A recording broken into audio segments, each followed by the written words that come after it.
एक लड़की जिसे रिपोर्टर बनना था, उसे टिप मिलती है कि एक आदमी सीरियल किलर है। जब वो उसे इन्वेस्टिगेट करने के लिए गई तो उसी के पैर में पड़ जाती है। और इसके पीछे राज क्या था, ये हम आज की हमारी मूवी स्कूप, ये 2006 की एक रोमांटिक मिस्ट्री मूवी में देखेंगे। अगर आपको एक्सप्लेनेशन अच्छा लगता है तो प्लीज इसे लाइक और कमेंट जरूर कर दीजिएगा। बिना किसी देरी के एक्सप्लेनेशन स्टार्ट करते हैं। मूवी स्टार्ट होती है और एक रिपोर्टर का फ्यूनरल चल रहा था। इस रिपोर्टर का नाम था जो। उसके फ्रेंड उसके बारे में जब बात करते हैं तो कहते हैं कि जो कभी भी अपनी स्टोरी से पीछे नहीं हटता था। वॉर में भी एक बार हम मरने वाले थे तो एक आदमी को उसने पैसे दे दिए और हम सब लोग वहां से भाग कर आए थे। किसी भी न्यूज की स्टोरी हो हमेशा उसके पास ही फर्स्ट होती थी। उसने बहुत ही बड़े बड़े काम किए थे, सब लोग उसके लिए टोस्ट करते हैं। और इसके बाद हमें मरने के बाद जो दिखाया जाता है, सारे डेड लोगों की सोल एक बोट में थी। जो इस बोट को चलाने वाले आदमी के पास गया और उसे भी पैसे देने की कोशिश करता है, पर ये किसी की भी सुनता नहीं। या उसे एक लड़की मिलती है जिससे वो बात करने लगता है। उसने उसे पूछा कि तुम्हारी डेथ कैसी हुई थी, तो जो कहता है कि मुझे ब्लड क्लॉट हुआ था। उस लड़की ने कहा कि मुझे लगता है कि मेरा मर्डर हुआ था। वो एक्चुअल में एक प्रिंस के बेटे के लिए काम करती थी जो एक बहुत ही बड़ा बिजनेसमैन था। उसका नाम है पीटर लिंच। जो ने पूछा कि तुम्हें ऐसा क्यों लगता है। उस लड़की ने कहा कि मेरा बॉस टैरो किलर के बारे में बहुत सारी इन्फॉर्मेशन निकल रहा था। पुलिस को उस किलर की एक कफलिंग मिली है, वही कफलिंग मेरे बॉस की भी मिसिंग थी। ये पता चलने के बाद मैं डर गई थी। मुझे लगा कि मुझे पुलिस को बता देना चाहिए, पर उससे पहले मैंने लॉयर को कॉल किया। फोन पर बात करते वक्त मुझे क्लिक सुनाई थी, यानी कि कोई उसे सुन रहा था। उसके तुरंत बाद मैंने चाय ली और मेरी डेथ हो गई। शायद पीटर ने मेरी चाय में पॉइजन मिला दिया था। ये न्यूज़ जो को बहुत अच्छी लगी। उसने कहा कि अगर मैं जिंदा होता तो मेरे करियर के लिए एक बहुत ही बड़ा न्यूज़ होता। नेक्स्ट सीन में हम हमारी और एक मेन कैरेक्टर जिसका नाम है सॉन्ड्रा, जो जर्नलिस्ट बनना चाहती है, इसे देखते हैं। वो एक होटल में एक डायरेक्टर की इंटरव्यू लेने के लिए आई हुई थी। डायरेक्टर उसे इंटरव्यू देने के लिए थोड़ा सा भी इंटरेस्टेड नहीं था, पर सैंड्रा उसके साथ उसकी बेडरूम में आने के लिए रेडी थी, तो ये बात वो मान जाता है। इन्होंने अलग अलग चीज़ों के बारे में बात की और फिर वो इंटीमेट हो गए, पर सैंड्रा को फिर भी इंटरव्यू मिली नहीं थी।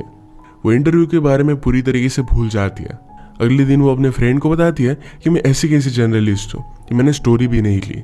वो बहुत ही अपसेट थी, तो उसकी फ्रेंड ने कहा कि मेरे साथ तुम शो देखने के लिए आओ, सारा टेंशन तुम्हारा चला जाएगा। ये शो एक मैजिक शो था। हम पैरेलल में जो को देखते हैं जो शिप से पानी में कूद गया और वहां से भाग जाता है। शो में मैजिशियन को अपनी ट्रिक दिखाने के लिए ऑडियंस में से एक पर्सन चाहिए था। इसके लिए वो सैंड्रा को चूज करता, पर वो जरा नर्वस थी। मैजिशियन का नाम है सीड। सीड ने सैंड्रा के बारे में गेस करने की कोशिश की, पर कुछ भी सही नहीं निकलता।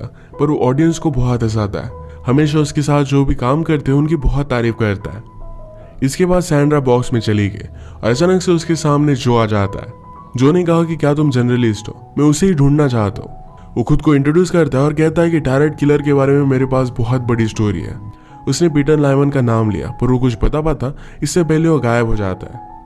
ये सब सैंड्रा को बहुत ही अजीब लगा था। घर जाने के बाद इसके बारे में और भी वो इन्फॉर्मेशन निकलवाती है। जो के बारे में उसे पता चला कि वो बहुत ही बड़ा जर्नलिस्ट था और इसके बाद उसकी डेथ हो गई। उसने केस के बारे में इन्फॉर्मेशन निकलवाई और वो डिसाइड कर लेती कि इसे वो परस्यू करेगी। फिर से जो से मिलने के लिए उसे मैजिक करना पड़ेगा, तो सीड के पास आई। सीड को पहले लगता है कि सैंड्रा उस पर केस करने के लिए आई है। वह सैंड्रा उसे सारी सिचुएशन समझा देती है। उस पर थोड़ा सा भी बिलीव नहीं करता, पर सैंड्रा उसके पीछे पड़ गई थी, तो कहता है कि एक बार हम ट्राई कर देखते हैं। फिर से सैंड्रा बॉक्स की लेके जो को बुलाती है, पर कोई भी आता नहीं। थोड़ा टाइम गुजर गया तो सीड कहता है कि अब बाहर आ जाओ, अब यहाँ पर कोई भी नहीं है। जाते हुए अचानक से जो वापस आ जाता है। जो ने कहा कि पीटर लाइमन एक सीरियल किलर है, ये एक बहुत ही बड़ी स्टोरी होगी, इसके बारे में तुम्हें एविडेंस निकालने चाहिए। सैंड्रा ने कहा कि इसके बारे में हमें पुलिस को बताना चाहिए, पर जो कहता है कि पुलिस को पता चलने के बाद तुम्हारी स्टोरी नहीं रहेगी। पीटर को भी पता चल जाएगा और उसके बाद वो किलिंग बंद कर देगा, वो इससे बच सकेगा। तुम्हें एविडेंस लाने पड़ेंगे और एक अच्छी स्टोरी लिखनी पड़ेगी। जो के जाने के बाद सैंड्रा सेड से कहती कि अब तुम्हें मुझे हेल्प करनी पड़ेगी। सैंड्रा ने कहा कि एक सीरियल किलर है जो कभी भी किसी को भी मार सकता है, तुम्हें मेरी हेल्प करनी चाहिए। वो सीड को उसके साथ पीटर के ऑफिस के बाहर लेकर आए। उसने उसे देखा और उसका वो पीछा कर दिया। वो एक म्यूजियम में आए तो उन्हें पता चलता है कि वो आदमी पीटर है ही नहीं। सीड ने कहा कि तुम ऐसे उसे कैसे ढूंढ सकते हो, तुम्हें तो रियल है भी या नहीं वो भी पता नहीं है। अगले दिन सैंड्रा की फ्रेंड उसके पास है, कहती कि मेरे पास तुम्हारे लिए गुड न्यूज है। पीटर जिस क्लब में स्विमिंग करने के लिए जाता है वहीं पर मेरे फादर भी एक मेंबर है, तुम वहां पर उससे मिल सकती हो। सैंड्रा अपने साथ सीड को भी लेकर आई। सैंड्रा कहती कि पीटर हमसे बात क्यों करेगा, वो तो बहुत ही अमीर है और ये लोग अपने सर्कल से ही बात करते हैं। सिड ने कहा कि तुम बहुत ही ब्यूटीफुल हो, वो ऑफकोर्स तुमसे बात करेगा। स्विमिंग पूल में डूबने का नाटक करो और वो तुम्हें बचाने के लिए आएगा, नहीं आया तो तुम्हारे पेरेंट्स को मैं बता दूंगा। सैंड्रा ने प्रिटेंड किया और पीटर उसे बचा लेता है। सैंड्रा कहती कि मुझे क्रैम्प आ गया था। पीटर और वो एक दूसरे से इंट्रोड्यूस होते हैं और सैंड्रा ने कहा कि मैं एक एक्ट्रेस हूँ। इसी तरीके से बहुत सारे झूठ उसे बोल देती है। पीटर कहता है कि संडे पर मेरे घर पर एक पार्टी है, तुम अगर चाहो तो आ सकती हो। सैंड्रा पूछती कि क्या मेरे डैड भी मेरे साथ आ सकते हैं, हम दोनों यहाँ पर अकेले ही है। पीटर भी सीड से मिला और ये प्लान उनका फिक्स होता है। सीड ये सब करने के लिए डर रहा था। वो कहता है कि अगर मैं पकड़ा गया तो मुझे फिर से डिपोर्ट कर देंगे। सैंड्रा कहती कि इस केस को मैं जाने नहीं दे सकती, तो सीड भी उसकी हेल्प करने के लिए मान गया। पार्टी में आने के बाद सीड रीच होने का बहुत प्रिटेंड करता है। लोगों से उसने बहुत सारी अजीबोगरीब बातें की, पर उन्हें लगता है कि ये सिर्फ एक जोक है, तो इस वजह से उसे छोड़ देते हैं। बातों बातों में पीटर को पता चला कि सैंड्रा को भी म्यूजिक बहुत ही पसंद है। वो जब अकेले थे तो पीटर सैंड्रा को उसका गार्डन दिखाता है। तो उसने पूछा कि तुम्हारे ड्रीम्स क्या है। सैंड्रा कहती मुझे डांस करना और म्यूजियम्स विजिट करना बहुत अच्छा लगता है, मैं चाइनीज फूड भी बनाती हूँ। पीटर ने कहा कि अच्छे रेस्टोरेंट की लिस्ट में तुम्हें यहाँ की दे सकता हूँ, तुम जिस तरीके से बात करती हो मुझे बहुत ही अच्छा लगता है। पैरेलल में सिड पीटर के बेडरूम में घुस गया। उसका सारा सामान चेक करता तो एक लेटर पर एक लड़की का नाम बार बार लिखा हुआ था। पीटर सैंड्रा से कहता है कि तुम बहुत ही ब्यूटीफुल लग रही हो। मैं पहले लव एट फर्स्ट साइट पर बिलीव नहीं करता था, पर तुम्हें देखने के बाद मुझे बिलीव होने लग गया है। उसे किस करने के लिए उसके पास आ, पर सैंड्रा उसे रोक लेती है। पार्टी के बाद सिड ने कहा कि मुझे पीटर के बेडरूम से इस लड़की का नाम मिला। सैंड्रा को इतना बड़ा क्लू नहीं लगता। अगले दिन एक पोकर गेम था जहां पर पीटर भी आने वाला था, तो सीड को भी इनवाइट कर लेता है। गेम स्टार्ट हुआ और पीटर ने कॉल कर बताया कि आज मुझे जरा लेट हो जाएगा। बाद में इस गेम को ज्वाइन करता है। अगले दिन सैंड्रा को पता चला कि उस किलर ने और भी एक लड़की को मार डाला है। इसके बारे में सीड कहता है कि कल रात गेम में वो बहुत ही लेट आया था, उतने समय में वो किसी को भी मार सकता था। सैंड्रा कहती कि हमें उसके पास जाना पड़ेगा, उसके घर में जाकर और भी हमें जानकारी निकालनी पड़ेगी। सैंड्रा फिर पीटर को कॉल कर उसके साथ डेट पर जाती है। पीटर के घर पर उसने बहुत सारी पेंटिंग्स देखी, अलग अलग आर्ट बना हुआ था। वो कहती कि ये सब बहुत ही ब्यूटीफुल है। पीटर कहता है कि अगर तुम्हें ये पसंद आया तो नीचे मेरा सेफ है जहां पर बहुत सारी अच्छी चीजें हैं। सब एंटीक चीजों को उसने संभाल कर रखा था। वो कहता है कि इन चीजों की तरह तुम भी बहुत रोमांटिक हो। इसके बाद वो दोनों इंटीमेट हो गए। आज रात सीड अपना मैजिक शो कर रहा था, तो जो उसे फिर से मिलने के लिए आ जाता है। उसने कहा कि ये नंबर याद कर लो, ये सेफ का कॉम्बिनेशन था। पीटर सैंड्रा के लिए शैंपेन लेने के लिए गया तो उसकी सारी चीजें चेक कर दिया। उसे एक लड़की का एल्बम मिला। पीटर देखकर कहता है कि मेरी मदर है। वो बहुत ही ब्यूटीफुल थी, पर उसके बहुत सारे अफेयर चलते थे। आज रात पीटर सैंड्रा को उसके साथ रुकने के लिए कहता है, पर सैंड्रा एक बहाना बनाकर वहां से चली जाती है। अगले दिन सैंड्रा सीड से मिलकर उसे बता रही थी कि उसे नहीं लगता कि पीटर कोई भी सीरियल किलर है। सीड कहता है कि तुम उसके जादू में मत आओ। कल रात जो ने उसे सेफ के कॉम्बिनेशन दिया था, इसके बारे में उसने उसे बताया। सैंड्रा कहती कि मैंने वहां पर कोई भी तिजोरी देखी नहीं, पर एक रूम था जिसका एक कॉम्बिनेशन हो सकता है। आज सैंड्रा के घर पर पीटर ने बहुत सारे फूल भेजे थे। इसमें उसके घर के एक पार्टी के लिए इनविटेशन था। सैंड्रा सीड को भी यहाँ पर लेकर आए, यानी कि और भी इन्वेस्टिगेशन कर पाए। बाथरूम जाने का बहाना बनाकर सीड नीचे आ गया और उस रूम को खोल लेता है। वो जब चेक कर रहा था तो एक आदमी को लगा कि रूम का डोर खुला है, तो इसे वो बंद कर लेता है। सीड अंदर ही फंस गया। बहुत टाइम हो गया तो सैंड्रा उसे ढूंढने के लिए आई। वो सेफ का कॉम्बिनेशन भी थोड़ा सा भूल चुका था। सैंड्रा ने ट्राई कर उसे बाहर निकाल लिया। सैंड्रा को ढूंढते हुए पीटर नीचे आ गया तो सैंड्रा कहती कि मैं मेरे फादर को एक टूर दे रही थी। पीटर सैंड्रा से कहता है कि प्लीज आज रात यहीं पर रुक जाओ। सैंड्रा उसे मना नहीं कर पाती। बीच रात में उठकर उस सेफ में वो चली गई। सब चीजों को इन्वेस्टिगेट करती है तो वहां पर उसे कार्ड का डेक मिला। सीरियल किलर हमेशा मर्डर के बाद एक कार्ड छोड़कर जाता था। ये बात सैंड्रा के लिए बहुत ही सरप्राइजिंग थी कि शायद पीटर सीरियल किलर हो सकता है। पीटर की भी नींद खुल गई थी तो सैंड्रा वापस आ गई और कहती कि मुझे नींद आ नहीं रही थी। ये इन्वेस्टिगेशन करना डेंजरस हो गया था, तो सीड कहता है कि हमें पुलिस को बता देना चाहिए, पर सैंड्रा इसके लिए मानती नहीं। अब सैंड्रा का बर्थडे आता है तो पीटर ने उसे एक बहुत ही एक्सपेंसिव गिफ्ट दिया। पीटर ने कहा कि मुझे बहुत ही बुरा लग रहा है, आज रात मैं तुम्हारे साथ सेलिब्रेट नहीं कर सकता, एक बिजनेस की वजह से मुझे जरा दूर जाना पड़ेगा। सीड को जब पता चला कि सैंड्रा का बर्थडे है तो उसने कहा कि मैं तुम्हें डिनर पर लेकर चलता हूँ। रेडी होते वक्त जो उसके सामने आ गया, उसने कहा कि मुझे लग रहा है कि तुम प्यार में पड़ रही हो। पीटर के खिलाफ बहुत सारे क्लूज तुम्हें मिले हैं, हमें ज़रा सावधान रहना चाहिए। जब वो सीड के साथ डिनर कर रही थी तो स्ट्रीट पर उसने पीटर को देखा। उसका पीछा करते और बाद में उन्होंने उसे खो दिया। स्ट्रीट पर भागते भागते एक लेडी आई, उसने कहा कि अभी अभी मर्डर हो चुका है। ये मर्डर उसी सीरियल किलर ने किया था।